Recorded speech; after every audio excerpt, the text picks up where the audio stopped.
Bonjour, nous sommes le cabinet de conseil éphémère et nous sommes honorés aujourd'hui de vous présenter en fait des solutions pour votre cas, car en fait votre événement c'est notre expertise. Donc sans plus tarder, on va nous présenter en fait. Donc je m'appelle Myriam, je suis responsable de ressources humaines. En fait, je suis spécialisée en ressources humaines. Bonjour, moi c'est Cyrine, je suis responsable finance. Bonjour, moi c'est Anaïs, je suis donc en charge de la gestion des risques du projet. Puis moi c'est Danny, puis je suis un gestionnaire de projet. Donc aujourd'hui, c'est ça, on s'est présenté, on va vous présenter l'enjeu, vos besoins, une structure de découpage du projet qu'on propose en fait pour réaliser votre cas. On va parler de gestion de changement, on va faire quelques autres recommandations, on va parler de risques et de ce qu'on fait pour les mitiger. On va parler de budget, puis on va parler d'échéancier. Alors, commençons par définir rapidement votre problématique. Donc, il y a eu, c'est ça, comme on a compris, il y a eu vraiment des erreurs d'entrée de commande dans le système, de comptage, en fait, dans la préparation de la commande et de vérification du matériel. Puis, en plus, du bris de matériel aussi par moment. Puis, ça a nécessité des grands coûts, bien sûr, d'amener le camion, donc le transport. Puis, bien sûr, ça brime l'environnement. Donc, ça a un impact négatif pour l'environnement. Donc, c'est pour ça qu'on va vous essayer de proposer des problématiques pour essayer de minimaliser toutes ces problématiques-là, des solutions. Donc, vos attentes, à ce qu'on a compris, c'est vraiment livrer dans un délai assez raisonnable. En fait, le respect des coûts, puis, bien sûr, la qualité. Donc, assurer la qualité. Pour la structure assez haute là, de découpage de projet, on a décidé que le projet FTA se concentrait surtout sur les ventes, les opérations, la logistique, puis un aspect de gestion du projet, évidemment, elle-même. Dans les ventes, on veut réduire, justement, comme ma collègue disait, les erreurs d'entrée de commande, nos opérations, améliorer le contrôle qualité, dans la logistique, réduire les erreurs de préparation de commande. Puis dans le projet, on a mis ça dans notre structure, évidemment, pour garder un œil sur la gestion des risques, du changement, planification, les budgets, ces choses-là. Vraiment, on parle de gestion de changement. Donc, pour tout le projet qu'on va amener, les changements, quoi que ce soit, on veut être certain qu'il y ait moins de résistance possible. Donc, on veut bien annoncer ce qu'on fait dans le projet. On veut bien annoncer à tout le monde qui sera impliqué qu'est-ce qu'on fait. On amènera un expert en gestion de changement aussi qui pourrait faire des suivis au travers du projet. Cette personne-là pourrait faire des sondages aussi auprès des employés s'ils ont leurs idées, leur feedback tout au long de la gestion du projet. On propose aussi des formations qu'on va parler un peu plus tard. Puis, dans la gestion du changement, on va faire un focus aussi sur les gens qui sont le moins réfractaires au changement pour essayer de les amener vraiment dans le projet, que ça fasse un mouvement de masse un peu, puis qu'on puisse amener ceux qui sont plus réfractaires, dans le fond, au final, à accepter le changement. Donc, notre première recommandation, ça serait, en fait, c'est tout simple, mais c'est très efficace. Donc, ça serait par rapport au suivi. Donc, vous faites déjà un suivi après la commande, puis, en fait, on pense que ce n'est pas suffisant, puisque, justement, après, les clients ont peut-être besoin d'autres choses à rajouter dans leur événement, etc. Puis, ça peut vraiment créer une problématique si, finalement, il y a du matériel qui se fait amener, puis, finalement, ils disent qu'ils ont besoin d'autres choses. Donc, ça faisait partie des risques, en fait, qui arrivent assez souvent, qui amènent des pertes budgétaires. Donc, on aimerait vraiment faire le suivi aussi 3 jours avant l'événement pour leur rappeler est-ce que vous avez besoin d'autres choses. Vous pouvez nous le dire tout de suite. Donc, comme ça, ils l'ont déjà dans la tête puis ils nous avertissent. Ils vous avertissent en fait vous. Puis aussi, on s'est dit de faire un suivi par appel 24 heures avant l'événement. De cette façon, si vraiment il y a des éléments super urgents, puis s'il y a dernière minute, parce qu'en événementiel, c'est surtout dernière minute, il y a des changements assez rapides. Donc, ça pourrait être fait en 24 heures. Puis, on s'est dit que nous, en fait, vous allez faire toute la préparation de la commande à partir de 24 heures. Donc, ça va être fait pendant le jour. Comme ça, les employés vont moins être fatigués, il va y avoir la lumière qui est claire, etc. Tout le processus. Donc, comme ça, il y aurait moins d'erreurs, en fait, puis d'oubli de commande. Donc, ça va être fait 24 heures avant maximum. Puis, si jamais le client aimerait le faire après 24 heures, il y aurait des frais, donc ce qui est tout à fait raisonnable. Voilà. Donc, notre deuxième recommandation, ça serait au niveau des ressources humaines. On a vu qu'il y a eu un exemple du cas du Grand Quai, où est-ce qu'il y a eu un manque de une perte de 364 et 50 sous. Puis dans le fond, il y a 15 000 événements par année chez APP. Donc si on a fait comme une moyenne, on a calculé qu'il y a environ 3 millions de pertes au niveau des allers-retours. Donc en faisant comme un petit calcul avec les salaires des employés, dans les 3 millions de pertes, on pourrait prendre 1 million puis le redistribuer à l'interne, donc dans la rémunération directe pour donner des bonus aux employés. Ces bonus-là représenteraient environ 10% du salaire de chacun, qui fait environ, environ 5 800 $ par année par employé. Puis pour les employés, ça serait une source de motivation, donc vraiment comme pour aller vérifier le travail qui a été fait, pour aller minimiser les pertes au sujet des allers-retours. Puis, il y aurait moins d'oubli. Donc, au niveau de la stratégie FTR, il y aurait une augmentation. Sinon, pour l'entreprise, la satisfaction du client est aussi plus élevée. Et donc, j'ai dit qu'on prenait 1 million des 3 millions de pertes. Avec le reste de l'argent, ce qu'on ferait, c'est des investissements à l'interne. Donc, on peut investir sur les employés pour donner plus de formation. On peut investir dans le développement durable, etc. Au niveau des risques, donc forcément, les recommandations qu'on a données, là, donc RH et logistique, il va y avoir de la résistance au changement. Donc là, dans le projet, on va avoir, c'est celui-ci du coup, une résistance au changement qui va être assez forte. Donc là, comment on fait pour mitiger ce risque? Ça va être à travers la communication de chaque département pour chaque employé, en fait, vraiment expliquer quel est l'intérêt pour eux. Donc là, nous, dans nos équipes, on a des personnes qui sont en gestion du changement qui pourront accompagner les gestionnaires à communiquer avec leurs employés. Et au niveau de qui est responsable du risque, c'est important d'assigner vraiment une personne en charge, responsable de chaque risque. Donc là, pour le cadre de la résistance au changement, il faudrait vraiment que ce soit donc chaque département, donc logistique, vente, etc., qui soit responsable du propre risque de cette résistance au changement de ses propres employés.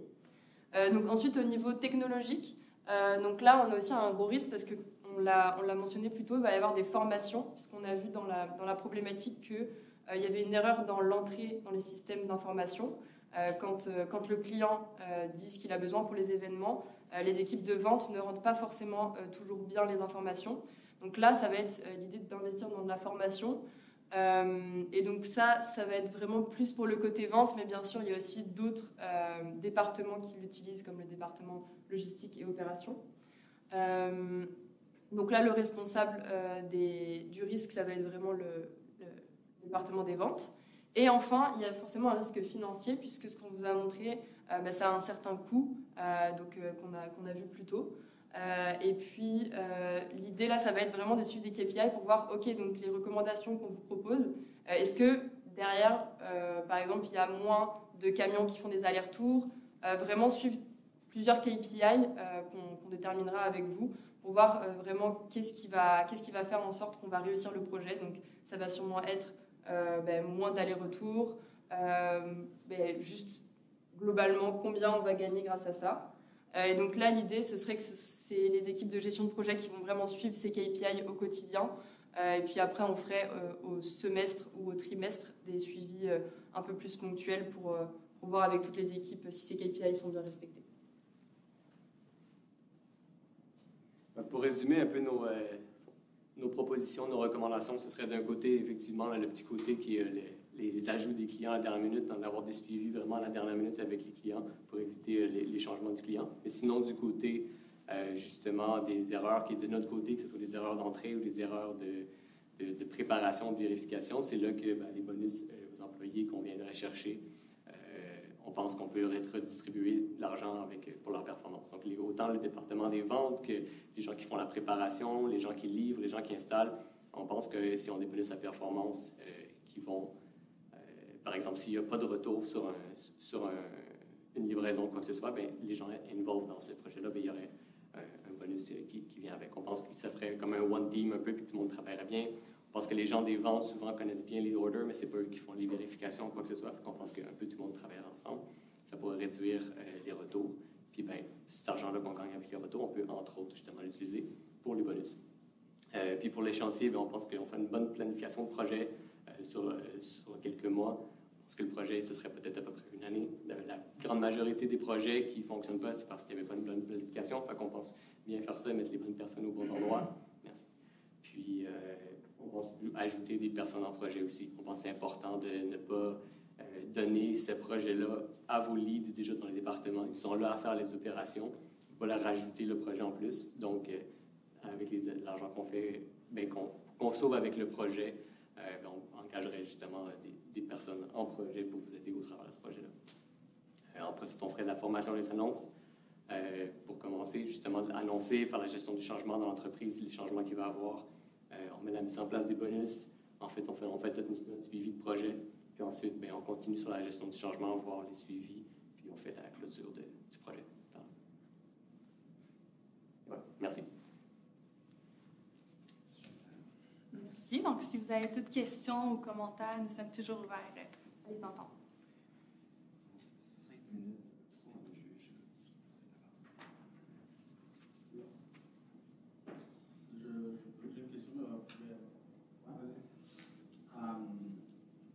Donc, je comprends deux recommandations, une qui est logistique, une qui est ressources humaines. Au fil de la logistique, ça risque d'être une question en deux parties, mais je vais commencer par la première partie. Est-ce que vous pouvez élaborer? Vous dites qu'il y a un suivi à réaliser.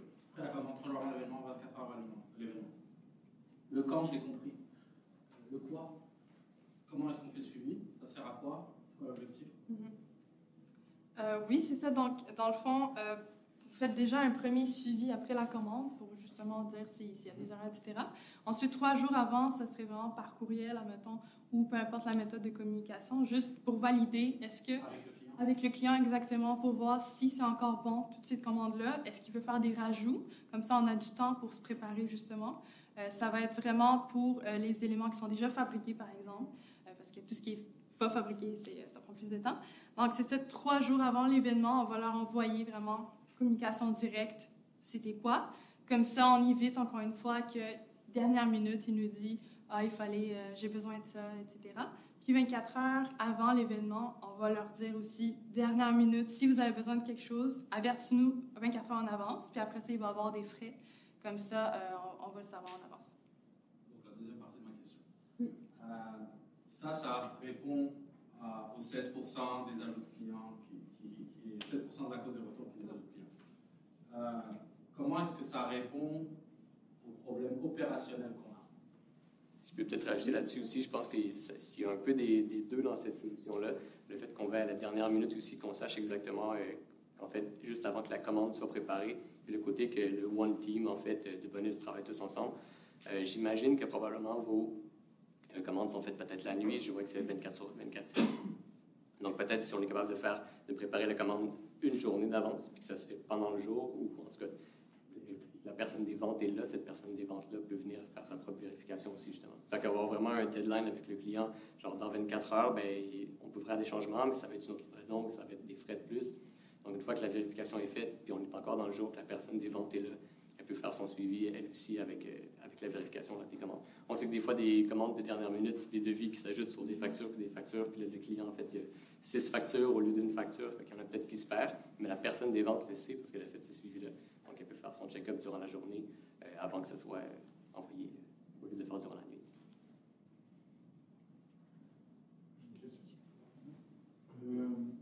Dans vos risques, vous identifiez 3 risques importants, mais dans votre proposition, vous parlez d'un respect de 24 heures, de frais si ce n'est pas respecté. Avez-vous pensé à mesurer le risque de perdre un client, puis voir l'impact que ça peut avoir sur le projet, puis qu'est-ce que vous feriez dans ce cas-là? Au niveau du risque, si on perd un client, forcément, là, il faudrait mettre en place des KPI pour voir comment mesurer ce risque-là. Et puis, forcément, derrière, on a pensé aussi à de vouloir fidéliser les clients. Et le fait de fidéliser les clients, ça pourrait permettre de minimiser ce risque. Donc, je ne sais pas si ça répond à la question. Si vous avez d'autres pistes de réponse. Oui, je peux peut-être rajouter aussi que justement, la 24 heures, le frais d'avance, ce serait plus vraiment un incitatif, plus qu'un gros frais qui ferait peut-être vraiment un changement d'opinion du client. Vraiment, juste comme à la dernière minute, nous, on n'est pas capable de faire ça, donc il y aurait un petit frais de plus. Souvent, pour les grandes entreprises, un gros festival qui a un 20$ de plus ou un 50$, ça leur dérange pas trop, mais c'est un incitatif pour eux de se dire, OK, ben oui, je vais faire bien attention. Puis là, ben, ça aide à régler des erreurs et des manques un peu partout. Puis aussi, ce serait à voir justement quel impact ça va avoir sur le client, parce que ça peut avoir, oui, un impact négatif puisqu'il y a des frais, mais ça peut aussi l'impacter d'une façon positive puisqu'il va voir que l'organisme est organisé, qu'il sait ce qu'il fait, qu'il faut justement, ça va le motiver aussi à voir qu'il y a un professionnalisme présent. Peut-être est-ce que vous pouvez approfondir un petit peu au niveau des formations que vous voulez offrir aux équipes, peut-être juste en parler un petit peu plus dans quelques instants. L'idée pour les formations, c'était surtout, en fait, comme on s'est rendu compte dans la problématique que les systèmes d'information n'étaient pas toujours bien compris, en gros, l'idée, ce serait de soit demander au fournisseur qui fournit la solution informatique d'expliquer mieux, je sais pas, une formation de 1 heure ou 2 heures par employé, pour expliquer vraiment, définir le processus de comment on rentre les informations dans ce logiciel. Mais après, ça pourrait aussi être en équipe pour s'assurer que toute l'équipe est... Merci. Bon, merci pour Merci votre beaucoup, intérêt. en tout cas. Merci. Bon dîner. Oui, bon dîner. Oui, bon.